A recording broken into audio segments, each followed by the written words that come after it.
Hello and welcome to the channel. My name is Annalisa and this is day 7 of the 12 days of Christmas, and this is going to be a discussion of a couple of my favorite Christmas movies, It's a Wonderful Life and Barbie and A Christmas Carol. My sweater for today is pink with a sort of reindeer outline thing going on, made up of sequins, and it's very cute and has a little poinsettia on it. So I'll talk about Barbie first. I made a video a few years ago that was about my top 10 favorite Christmas movies, and this was on the list, as was It's a Wonderful Life, and I explained a little bit about my feelings then, but I want to talk a little bit more in depth now. This is a Barbie retelling of A Christmas Carol, which is the one with Scrooge in it, and much like several of the animated Barbie movies, it starts out being framed as a elder sister or a mentor figure Barbie teaching a young Kelly some kind of moral or lesson through the story. So it starts out with Kelly not wanting to go to a Christmas charity ball because it's not what they usually do for Christmas. They usually do the same thing every year, and she wants to have that same Christmas experience that she's used to. Which personally I think is valid, especially as opposed to going to a Christmas ball where there's a bunch of people. I don't like strangers. So I kind of side with Kelly on this one. But Barbie feels like Kelly is being a little bit self-centered about what's going on at Christmas. So she tells the Christmas Carol story. In this case, our main character is a Barbie called Eden, and she is a famous opera singer, and she has a whole stage show that she does with employees who are a clown, 2 acrobat dancers, I think, and a magician, as well as her dressmaker. And she tells them that they are not going to have Christmas off this year. They have to work it, and she says she'll fire them if they don't come in on Christmas. This is protested by her dressmaker, who is also her childhood best friend and current best friend, Catherine, who knows Eden well and tries to appeal to the soft side that she knows that Eden has, but is rejected.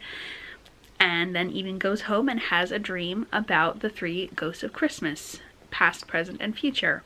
Oh, after being visited by her aunt, who taught her as a child that in a selfish world, the selfish succeed. And her aunt is now done up in a bunch of chains with mirrors attached to them. And she sends the 3 ghosts to try to convince Eden to treat Christmas a little bit differently, and to express that being selfish actually will not always get you ahead. Although, a little commentary of my own here. People who are like Eden, where they are at and have a lot of money because of talent and ability, because she's this ridiculously great singer, have a lot less to fall back on than, say, people who have inherited money. Let's take the muskrat, for example. If he fails at business, which he has, he still has a ton of money left over from his inheritance to fall back on, and doesn't really need other people caring about him to be his fallback because he has all this ridiculous amount of money. But people who actually work for a living and aren't just capitalists who move around money and manipulate it that way are much more likely to be in need of a social net to catch them if money matters fall through. And I'm not sure how this is expressed in the original story, because I tend to stay away from the original story because various portrayals of it tend to be really scary in their portrayal of several of the ghosts, especially the last one. So I pretty much stick to Barbie in this instance. But yeah, the idea that selfish people will always have their comeuppance, not necessarily true in the real world, unfortunately. So part of the reason that I like a lot of Christmas movies, and this particular Christmas movie as well as It's a Wonderful Life, is the anti-capitalist sentiments. It's funny, Christmas seems like the time of year when people who were heavily influenced by the Red Scare and who grew up in the time of the Cold War, find it acceptable to be anti-capitalist. It's that yummy, yummy cognitive dissonance. So it feels like some of these movies are really radical in their concept of give away what you have, workers' rights, capitalists are bad, actually. It's not a selfish world and the selfish do not succeed. All of these sentiments feel really radical when you've been raised in capitalism, except at Christmas time. Then it's just totally normal. But my favorite part specifically of Barbie: A Christmas Carol, we're going to get into slight spoilers, very vague spoilers about what is shown by each of the ghosts. So if you would like to skip that, I think we're done with my non-spoilery discussion of this movie, so you can skip on to the section about It's a Wonderful Life, which I'll leave a time code in the description you can do that with. So each of the three ghosts shows something going on with Catherine, the best friend. In the first story, it's a childhood story with Catherine and how much they loved each other. Just being together was a gift, and they didn't necessarily need material things to give each other.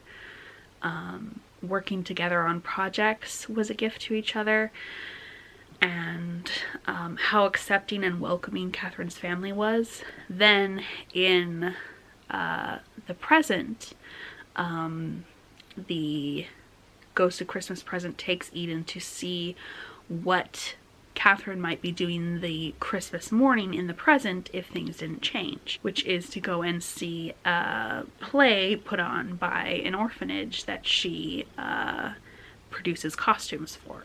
And then the final ghost of Christmas Future shows a possible future Eden interacting with a possible future Catherine, and how after Eden fires Catherine for showing up late on Christmas Day, she has to go away and find new work and loses connection with the orphanage, and it gets shut down in her absence, and that altogether hardens her heart, and she becomes much like Eden is in the present, perhaps even worse. Seeing how things have affected Catherine, as well as how she has fallen, as well as how Eden has fallen into destitution in that future, is a large part of what changes Eden's mind about what she's going to do this Christmas. I'm getting a little bit emotional talking about it, but at the end, when Catherine asks Eden what changed her mind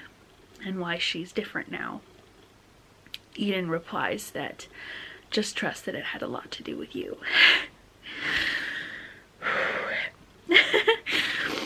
And one of the things that I love about a lot of the Barbie movies is a heavy emphasis on platonic relationships with other women. A lot of the animated Barbie movies do have a Ken who is a romantic interest, and that's important. But platonic relationships are given a huge emphasis. So yeah, this is another Barbie movie where the main character has no romantic interest. Okay, so about It's a Wonderful Life. First of all, it's very anti-capitalist. I'm gonna try to find, I wrote down a quote from it. So in an argument with Potter, who is the capitalist in town, he gives loans to people and he is a landlord. He was talking of the local people as a rabble, arguing that they shouldn't have nice homes. Bailey says, "This rabble you're talking about, they do most of the working and paying and living and dying in this community. Well, is it too much to have them work and pay and live and die in a couple of decent rooms and a bath?" Other quotes include, "Police? What for? I'm sorry and I owe you an apology," which are things that Bailey says to his children. I thought was a pretty impressive portrayal for the times of a father apologizing to his children. People nowadays have a hard time with that. And Mary Did It is something that's said near the end, and I really appreciate that.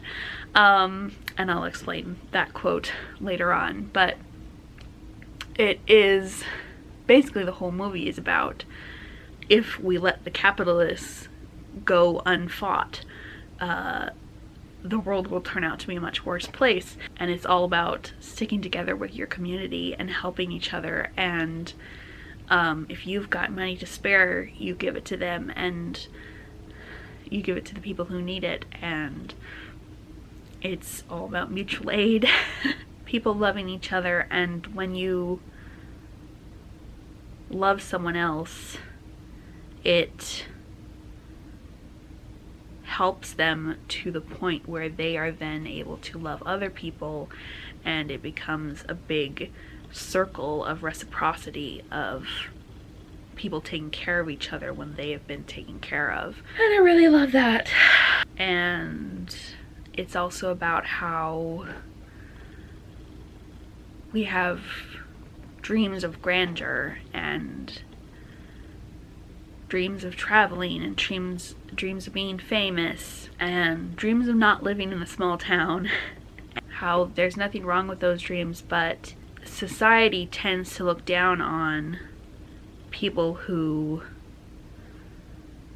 never make much money, who never go to college, people who don't travel, but especially that first one, people who don't make much money. There's so much more to life than your job title and your paycheck. It's also about how every little thing you do has an effect on the world. And yeah, that can be a lot of pressure when you feel like you mess up a lot. But every little good thing you do makes a difference, and it's shown that, yeah, it makes a difference that he works his whole life to try to help people get homes.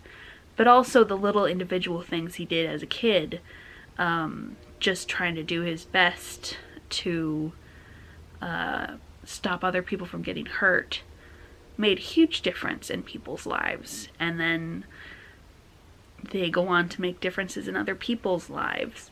All the little things matter, and you don't have to achieve greatness in the eyes of society to achieve actual greatness. And yeah, in the past I haven't done as much focus on Mary as a character, but I really love Mary's character. It's shown that her dreams are just as valid as Bailey's dreams, and she's a really wonderful character. She's a wonderful person, and she stands up for her kids when the dad's being a jerk, but she is very forgiving, and she's not going to abandon him because he had a meltdown. And I really appreciate that. Mary working to help him is where the Mary did it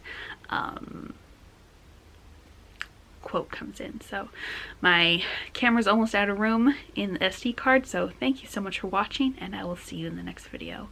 Bye!